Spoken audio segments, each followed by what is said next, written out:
Olá pessoal, tudo bem, gente? Eu quero trazer hoje aqui para o canal Explicando a Nova Aliança um estudo bem breve sobre 5 exigências que são necessárias que as pessoas entendam para poder de fato viver na Nova Aliança. Hoje nós estamos vivendo uma época onde a velha e a Nova Aliança estão muito remendadas, ou seja, fizeram aquilo que o Salvador pediu para não fazer lá em Mateus 9, quando ele diz para não remendar pano velho em vestes novas. E no caso lá ele falava vestes novas em pano velho, porque a nova aliança ainda estava por vir, né? Hoje é ao contrário, é roupa velha em vestes novas, que é a mensagem do Espírito, ela não pode se misturar com a mensagem da letra, com a mensagem da carne. Mas infelizmente hoje está muito misturado esse assunto, porque só a mensagem do Espírito faria com que esse sistema todo que está aí, tanto religioso quanto político, desmoronasse. Então é preciso que se misture os dois, né? Primeiro, para que não dê muito na cara que está na velha aliança, e ao mesmo tempo você também não vive a nova, porque o Salvador falou que se você remendar, você automaticamente não tem nada, você não vive nenhum e nem outro, você é morno. Então eu quero trazer esse estudo aqui hoje. Essa mensagem ela já tinha no canal Explicando a Nova Aliança antigo, né? E eu estou trazendo ela de novo para cá. Vou procurar ser bem breve para que você entenda essas exigências e você possa de fato compreendê-las para viver elas, porque aí você estará dando um grande passo para que você comece de fato a ouvir a voz do Espírito Santo do Criador, porque ele não se relaciona com quem tem amantes. O marido, assim como no mundo físico, nenhum marido gosta de ser traído, ou a esposa é dele, ou então ela não é dele. Se ela tiver outros com quem ela se relaciona, o marido a abandona. E assim também é no mundo espiritual. O Criador ele se colocou como o marido, aquele que quer se casar. Mas para se casar com ele, temos que de fato ter apenas ele como nosso marido. É uma representação, né, no mundo físico, uma sombra dos relacionamentos no mundo físico, que entendendo espiritualmente você capta a mensagem muito fácil do que é a nova aliança, né? A primeira exigência que eu quero já iniciar aqui é a questão que ele fala em João 4 para a mulher samaritana, que estava chegando a hora em que os verdadeiros iriam buscar o Pai em espírito e em verdade. E esse buscar é justamente esse relacionamento em espírito, né? Na velha aliança, os homens eram dominadores, eles que dominavam a palavra do Pai, eles que tinham poder sobre a palavra do Pai para trazer ao povo. O povo não conseguia se relacionar com o Pai diretamente porque os homens eram os intermediários, eram os ungidos ali, né, que o Pai usava. Eu faço assim porque nem todos eram, né? O Salvador falou que muitas plantas foram colocadas lá dentro sem o Pai não ter plantado.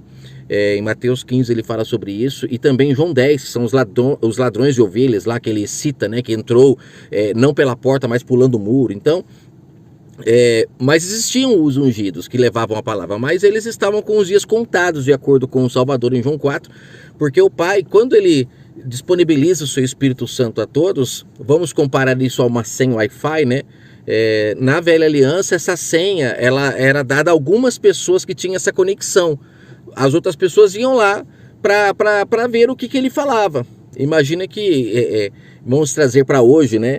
É como se fosse um programa que é passado e só uma pessoa ou outra que tem uma senha para poder ter acesso a esse programa. Os outros têm que ir até elas para poder assistir. Então é mais ou menos isso que acontecia na velha aliança. As pessoas dependiam dos homens para trazer a mensagem do Criador. E o Salvador falou para a mulher samaritana que estava chegando a hora. Nisso já mostra que ali era a velha aliança ainda. O momento que chega essa hora que ele fala, aí sim começa a nova aliança, que é quando o Espírito Santo do Pai é dado a todos. Ou seja, essa senha é liberada a todos. Esse Wi-Fi, vamos dizer assim, trazendo para hoje uma alegoria para você compreender, é liberado a todos para ter conexão direto com o marido e não precisar mais recorrer a ninguém para se achegar a ele, né? Mas infelizmente até hoje muitos ainda se colocam como sendo ungidos, carregam títulos que fazem com que as pessoas pensem que eles têm a senha e elas têm que ir até eles para poder saber de alguma coisa, para ouvir uma palavra. Quantos que não saem de casa dizendo estou indo para a igreja para ouvir a palavra de Deus? Ou seja, significa que ela não tem relacionamento com o verdadeiro marido, ela recorre a amantes, ela se relaciona com esse verdadeiro marido por intermédio de outras pessoas. Só que esse verdadeiro marido deixou claro inclusive nessa passagem de João 4, que só se relacionaria com ele quem de fato buscasse ele em espírito e em verdade. Só seria verdadeiro se fosse em espírito, né? E ele fala que as pessoas não buscariam mais a ele no monte e nem mais no templo, né? Você vê que ele cita lá o templo, por quê? Porque nós passamos a ser o templo após a descida do Espírito Santo, né? Então, entender isso ajuda muito você a compreender o que é viver a nova aliança. Então você entende que nós estamos hoje numa grande apostasia, onde as pessoas pensam que se relacionam com o Pai, mas na verdade ela está indo atrás de homens que se utilizam da herança, né, que é a palavra do Criador, para poder se relacionar com o povo. E o povo sente prazer, por quê? Porque a palavra do Pai está no livro Bíblia. Só que o problema é que a palavra do Pai não se limita só ao que está no livro Bíblia, né?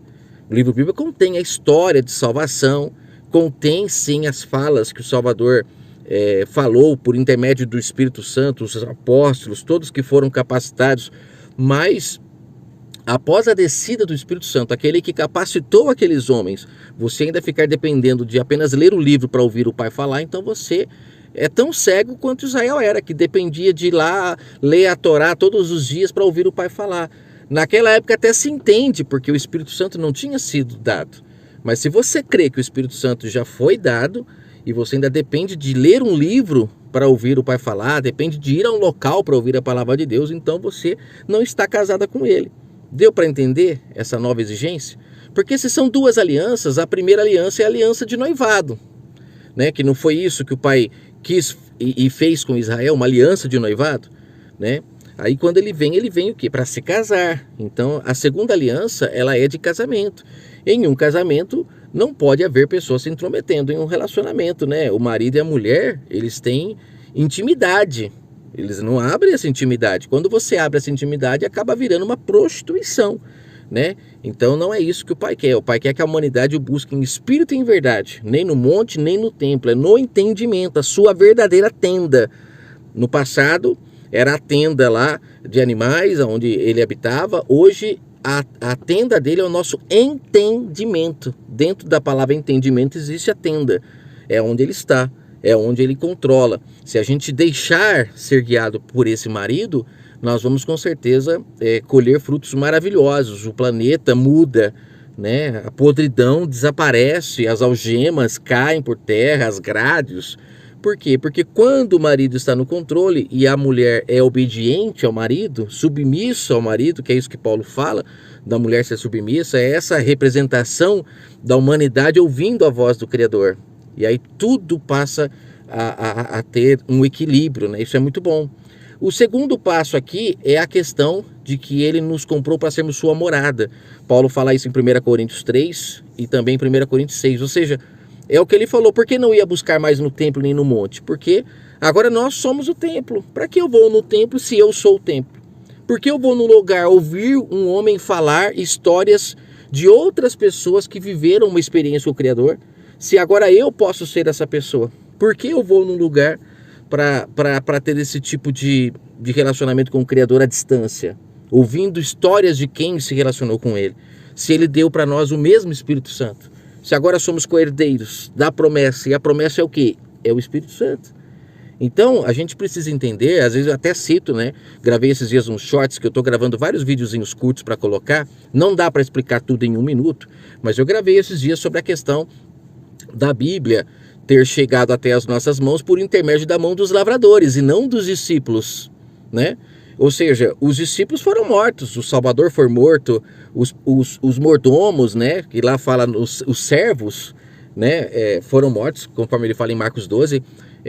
Então essa Bíblia chegou até nós como, né? Chegou por intermédio dos lavradores, dos homens maus. Tanto é que a gente vê que ela é muito fermentada.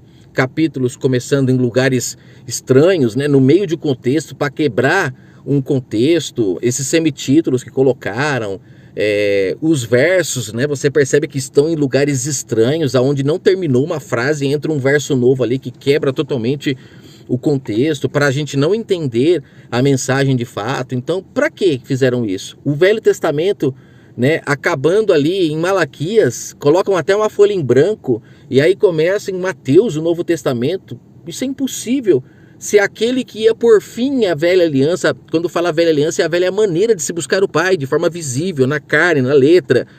Ele estava nascendo, como que ali já era nova aliança? Nova aliança é só quando ele põe fim, de fato, a maneira antiga de se buscar ao Pai. E na verdade não é ele que põe fim, né? São aqueles próprios homens que o matando colocam fim àquela velha maneira de buscar o Pai, porque mataram o justo, né? Como pode alguém que estava cumprindo a lei ser morto? Isso é inadmissível. Então foi aí que eles perderam o privilégio de poder ser mordomo, né, para o Criador, conforme fala na parábola dos mordomos, lá em Lucas 16. Então quando a gente entende isso, a gente fala, poxa, olha que interessante, então acabou toda essa mordomia, nós passamos agora a ser templo, morada do Espírito Santo, não precisamos mais sair de casa para buscar o Criador, porque se estamos casados, não saímos de casa para buscar, buscamos eles em nós mesmos, né? Mas o problema é que as pessoas não entendem isso justamente por causa desse fermento, por causa desse livro que chegou até nós por meio dos lavradores. Agora, eu sou contra o livro? Muito pelo contrário. Eu leio ele aqui, eu trago as passagens dele, mas você precisa entender esse livro de acordo com os contextos, para você não ser fermentado, nunca se beneficiar de versos isolados para não ser fermentado, separar a velha e nova aliança. Poxa, a nova aliança começa quando o Espírito Santo do Pai é derramado a todos que creem. Então significa que agora todos têm acesso a essa senha, a esse Wi-Fi, para se conectar ao Pai direto, trazendo, mais uma vez repetindo, né, uma alegoria quanto a essa questão do Wi-Fi. Compreendendo isso, você começa a perceber, então, que essas exigências que eu estou trazendo aqui, elas são fundamentadas na palavra, não estou aqui inventando nada, né? Um terceiro ponto, ele falou para não remendar pano velho em vestes novas, que eu citei aqui no começo já do vídeo, né? Não remendar pano, no caso aqui ele fala pano novo em vestes velhas, porque a nova aliança ainda estava por vir, igual ele falou para a mulher samaritana.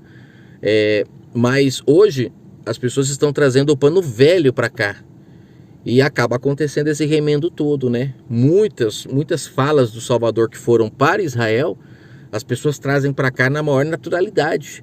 Por quê? Porque parece que não tem mudança nenhuma entre a velha e a nova aliança. Mas se não tivesse, o Salvador não falaria para não remendar, né, gente? Se fosse uma coisa só, por que ele iria falar de não remendar? Por que ele ia falar para a mulher samaritana que não era mais para ir para o monte nem para os templos? Porque ia mudar a forma de buscar. Isso é uma exigência nova, que infelizmente poucas pessoas falam sobre isso, né? Essa questão de remendar pano novo vestes velhas em pano novo, é interessante trazer uma mensagem só sobre isso, porque eu conseguiria aqui trazer várias passagens para você entender essa mistura que as pessoas fazem, e aí ficamos todos aos olhos do Pai parecendo aquelas roupas de quadrilha, tudo misturado, as roupas, né? Uma falta de compreensão da verdade incrível, e é assim que o mundo está, por isso que estamos entre choro e ranger de dentes. E homens maus ficam na porta do templo, né? Trazendo esses fermentos. E a porta do templo, é claro, é o ouvido, né? A fé vem pelo ouvir, é aqui, ó. Se você estiver ouvindo coisas fermentadas, você nunca vai ter fé. A fé só vem se você ouvir palavras puras, palavras sem fermento. A quarta parte ele falou para não expor o nosso relacionamento com ele para os outros, Mateus capítulo 6. Lembra que lá no capítulo 6, até eu já li o capítulo todo, ele fala para entrar para o quarto para buscar o Pai? E por que ele fala para entrar para o quarto? A gente tem que entender o contexto. Ele não estava reclamando que as pessoas estavam orando em pé nas sinagogas, estavam orando nas esquinas para os outros verem. Exposição. E ele chama para entrar para o quarto, que significa o quê? Intimidade. Ele queria intimidade. Ele não queria se casar com uma noiva que era exposta. Ninguém quer se casar com uma mulher que é exposta, que todo mundo já passou a mão, que todo mundo já conhece. Ele quer uma mulher que se guarde para ele. E ele, aqui em Mateus 6, ele está justamente chamando a atenção sobre isso. Então a gente vê que ele queria intimidade. E aí a gente já vê que ele estava chamando o povo para um relacionamento mais sério, porque nunca que em um noivado o noivo chama a noiva para entrar para o quarto. Não dá, não pode. No noivado existem algumas regras que tem que ser seguidas. Senão não é noivado, vira casamento, né? Agora, no casamento, aí sim, o marido e a mulher têm toda a autonomia para entrarem no quarto, fecharem a porta e se relacionar. E isso representa o ser humano buscando o Pai em espírito e em verdade, não mais expondo, não mais exibindo, porque acabou essa farra de ficar exibindo. Quem ainda exibe é porque está vivendo no engano. Quem ainda expõe é porque está vivendo uma prostituição aos olhos do pai, está fermentado, né? É aquele tipo de pessoa que eu vou gravar um shortzinho falando sobre isso, que eu achei interessante, uma compreensão que me veio. No mundo de hoje, a apostasia está tão grande que quando você fala que você não vai a nenhum templo, você não tem nenhum líder religioso sobre sua cabeça, você é tido como um herege, você é tido como uma pessoa apóstata, você é tido como uma pessoa errada. Só que eu pergunto para você, aprenda a olhar o mundo físico e tirar lições. Uma pessoa cega é aquela que tem um guia ou a que não tem? É uma pergunta. Uma pessoa cega é aquela que tem um guia para levar ela para lá e para cá ou aquela que não tem? Uma pessoa cega é aquela que tem guia. Então, tá mais propício ser uma pessoa cega no mundo espiritual, aqueles que estão indo atrás de homens para serem os seus guias, do que aqueles que não vão atrás de nenhum homem. Esses são aqueles que têm mais chance de estarem cegos, que vão atrás de terem guias sobre si. Eu não estou aqui como seu guia, eu estou apenas mostrando para você os enganos. E eu não faço discípulos para mim, não recebo nada de ninguém, eu estou aqui apenas mostrando os enganos. E você analise e veja se você está no grupo que expõe o seu relacionamento com o Criador para todo mundo ver, em pé nas esquinas, nas sinagogas, como ele fala, ou é o tipo de pessoa que busca o Pai em espírito em verdade. Quem é você? Em qual grupo você está? Você é aquele que entendeu que você é ao templo e você se relaciona com o seu marido em espírito em verdade? Ou você é aquele que não entendeu ainda e vai a um templo para se relacionar lá com mensagens de homens que vão ler o que outros homens viveram com o Criador? Não tem base, não tem lógica mais isso na nova aliança. O Pai quer hoje levantar outros Pedros, outros João, outros Paulos, sabe? Não quer mais ficar vivendo aquelas histórias daqueles homens. O mundo nunca vai melhorar se continuar desse jeito. Nós temos que ser o sacrifício vivo hoje. E o último, ele deixou claro, para se relacionar com ele, precisa abandonar pai e mãe, lá em Mateus 10. E muitas pessoas pensam que esse pai e mãe é o pai e a mãe física. Não. Lembra que lá em Gênesis 2:24 ele fala que deixará o homem, seu pai e sua mãe, para se unir à sua mulher? Lembra? Esse deixar pai e mãe é uma expressão até que conhecida nos casamentos todos aí que as pessoas fazem, mas as pessoas não se ligam que esse deixar pai e mãe é deixar as pessoas que ficam querendo falar pelo Criador. Ficam lendo passagens da Bíblia e trazendo uma mensagem como se essa mensagem agora foi ele que mandou. Não, não. Deixará o homem, seu pai e sua mãe, pessoas que vão ficar querendo te ensinar a palavra para se alimentar diretamente do Pai. Ou seja, lá em Lucas 4, o Salvador disse que ele comia do pão que vinha da boca do Pai. A gente vê que aqueles homens que ficavam perseguindo eles mesmos ficavam admirados em ver a sabedoria que ele tinha, se ele nunca tinha feito nenhuma escola bíblica, se ele nunca tinha feito nenhum curso lá com Gamaliel, com ninguém. Ele nunca fez. E o que estava fazendo, que foi Paulo, chutou, falou, não quero saber mais não. Porque eu tenho um professor particular, que é o Espírito Santo do Criador, que vai me ensinar, e eu vou ficar indo atrás de homem para quê? Então você vê que o Salvador não tinha aula com ninguém. Quem o ensinava? Era o próprio Espírito Santo do Criador. Ah, mas ele era diferente. Não, gente. O Espírito Santo que estava nele foi derramado a nós. Somos co-herdeiros da promessa. O problema é que ninguém crê. O problema é que as pessoas não acreditam nisso. Você põe uma mensagem dessa lá, as pessoas ficam tudo dando dislike, tudo comentando mal, falando mal da gente. Não é fácil trazer esse tipo de mensagem, porque as pessoas preferem a lavagem.